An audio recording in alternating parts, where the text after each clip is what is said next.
ये कहानी है एक छोटे से शहर के एक छोटे से स्कूल की, जिसमें दो दोस्त पढ़ते थे, अद्वैत और चिंटू। अद्वैत पढ़ाई में बहुत तेज था, पर उसके विपरीत चिंटू का पढ़ाई में बिल्कुल मन नहीं लगता था।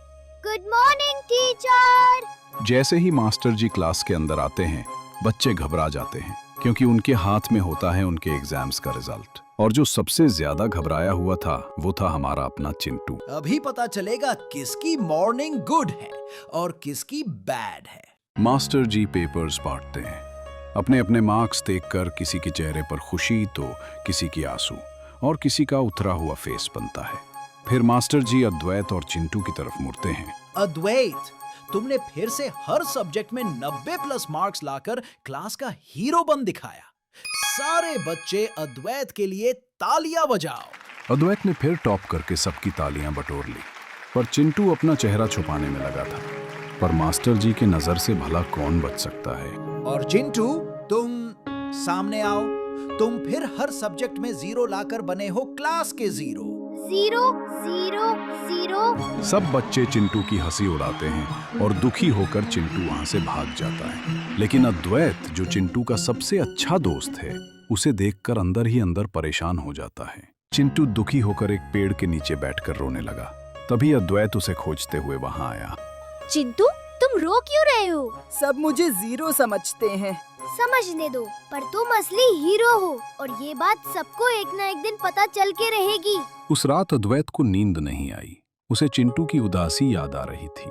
वह खिड़की पर बैठा था। तभी उसने आसमान में एक टूटता तारा देखा और उसने बिना समय गवाए एक विश मांगी। काश मेरे पास ऐसी ताकत होती जो चिंटू की जिंदगी बदल पाए। और बस एक चमक के साथ उसके सामने एक जिन खड़ा हुआ। उसका नाम था जुगनू। आधी हो या अधूरी, कर दूं सबकी विशेस पूरी।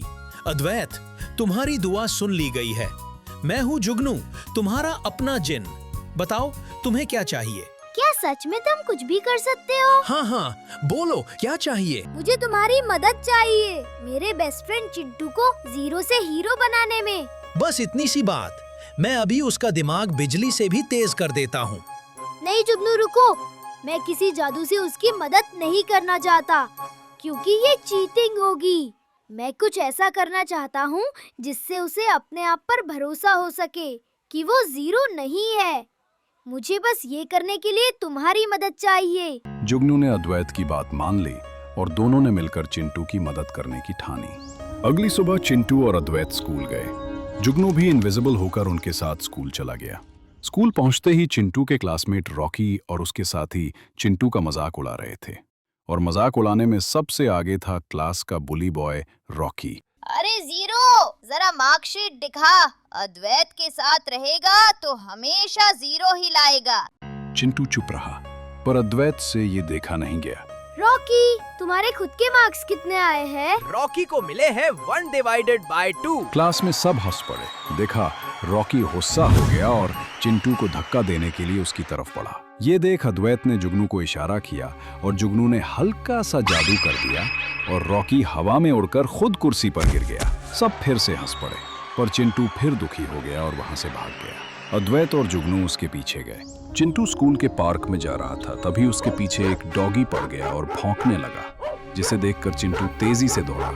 वो इतनी तेज दौड़ रहा था जैसे हवा से बातें कर रहा हो।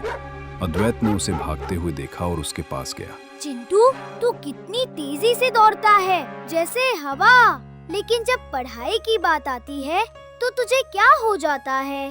क्या बताऊं दोस्त, मुझे लगता है अल्फाबेट्स तलवार बनकर मुझ पर हमला करते हैं, भूत बनकर मेरे पीछे पड़ जाते हैं और मैं बस उनसे बचता ही रहता हूँ। इसीलिए मुझे पढ़ाई पसंद नहीं है। अद्वैत ने जुगनू की तरफ देखा। समझ गए जुगनू, अगर चिंटू के अंदर का डर खत्म हो जाए तो ये किसी से कम नहीं है। बिल्कुल अद्वैत, और इसके लिए मेरे पास है एक जुगनू आइडिया। अद्वैत ने चिंटू को दौड़ की प्रैक्टिस कराई, क्योंकि उसे दौड़ना बहुत पसंद था। अद्वैत जैसे जैसे उसे दौड़ने को कहता, चिंटू उसी दिशा में दौड़ता। और जब वो रुका तो जमीन में उसके पैरों के निशान बने थे, जो अल्फाबेट के आकार के थे। ये जुगनू का जादू था। देखो चिंटू, तुमने तो कमाल कर दिया, खुद ही सारे अल्फाबेट्स लिख दिए। देखो, ABCDZ तक। ये देखकर चिंटू खुश हो गया। वाह, मुझे यकीन नहीं हो रहा ये मैंने लिखा है। अब मैं ये कभी नहीं भूलूंगा। चिंटू हैरान हो गया। पढ़ाई भी गेम बन सकती है, उसने कभी सोचा ही नहीं था। जुगनू और अद्वैत मिलकर उसे नए नए तरीके से खेल की तरह पढ़ाने लगे। चिंटू हैरान हो गया। जुगनू कभी बादल को नंबर बना देता है तो कभी पेड़ से पत्ते गिरा देता है, जिसे अद्वैत चिंटू से गिनवाता है। और धीरे धीरे चिंटू के चेहरे पर विश्वास आने लगा। अगला दिन था inter school relay race. Score बराबर था। ट्रॉफी जीतने का फैसला इस रेस पर होना था।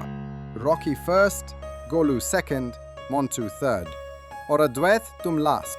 पर अद्वैत ने कुछ सोचकर कहा। सर, मेरी जगह चिंटू दौड़ेगा। सब हैरान रह गए। रॉकी तो हंसने लगा। वो जीरो, अरे वो हमें हरा देगा। वो जीरो है या हीरो, वो रेस के बाद पता चल ही जाएगा रॉकी। रॉकी चिंटू और अद्वैत को बिल्कुल पसंद नहीं करता था, इसलिए उसने चिंटू को नीचा दिखाने की एक चाल चली।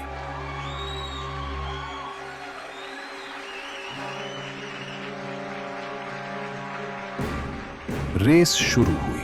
रॉकी ड्रामा करके रास्ते में गिर गया। गोलू और मोंटू भी ड्रामा में शामिल हो गए। अब उसका स्कूल रेस में सबसे पीछे हो गई थी। ये देख अद्वैत ने चिल्लाकर कहा, चिंटू, अब सब तुम्हारे हाथ में है, दौड़ो।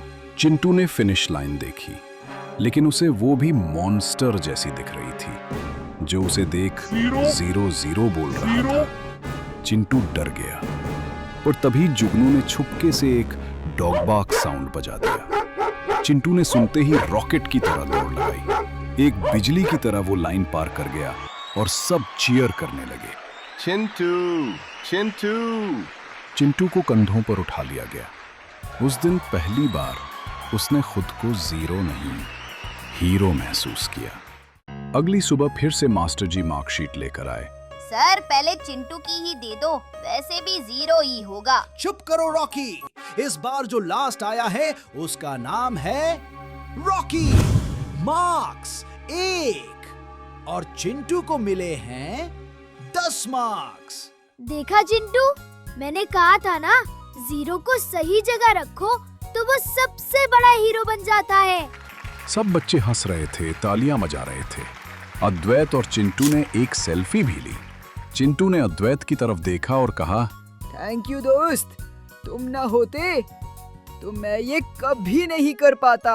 अद्वैत ने चिंटू को गले लगा लिया और देखा पीछे जुगनू हवा में खड़ा है। उसने मुस्कुराते हुए जुगनू की तरफ देखा और कहा, थैंक यू दोस्त। You are welcome. और जुगनू मुस्कुराते हुए हवा में गायब हो गया, एक चमक के साथ। और इस तरह एक जीरो बन गया हीरो।